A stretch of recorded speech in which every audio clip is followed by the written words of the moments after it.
safe harbor legislation at its core is the decriminalization of prostitution for children. 42 states have done something similar and have done so, a lot of them in conjunction with a piece of legislation or a grant program or a victim service program that diverts these children out of the criminal justice system and puts them into a non-criminalization victim service response.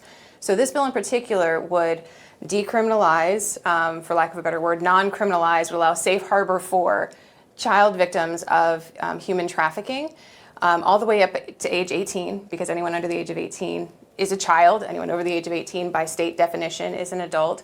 And so what it does is it allows those children to then be referred into what's called a regional navigator program, which exists in 10 jurisdictions currently in the state of Maryland. Our hope is that it will exist in all of the jurisdictions very shortly, as was required by a 2019 law. So children would go from interaction with law enforcement or maybe from another partner. They would then be referred into the regional navigator who's required to provide services to those children.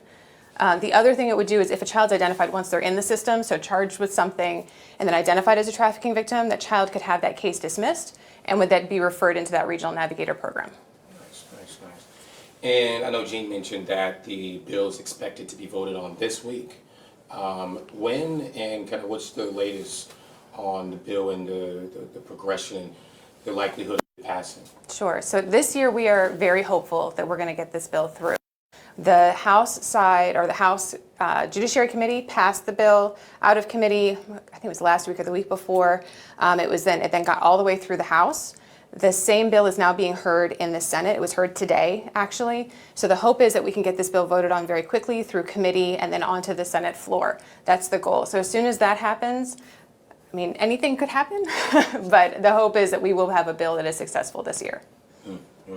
And my last thing, I'll just, I think it's a good question to put a bow on it, but the interview, what does passing this legislation and even thinking about passing this legislation say to survivors of sex trafficking, specifically children?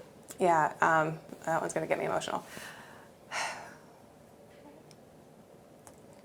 I don't know how much Liz said.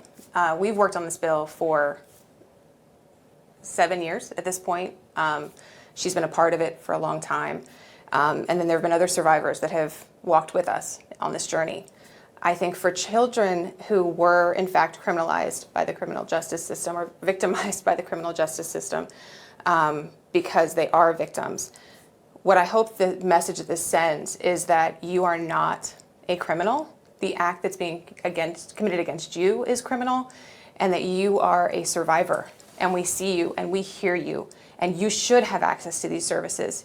And I think it's identifying and accepting that these children are in fact children. They're humans. They're our kids. They're Baltimore raised, they're Maryland raised children that are being raped every single night. And we should have a system that protects them and doesn't criminalize them. And why that's even a question is still an anomaly to me. But my hope is that it will tell those kids, we are here to help.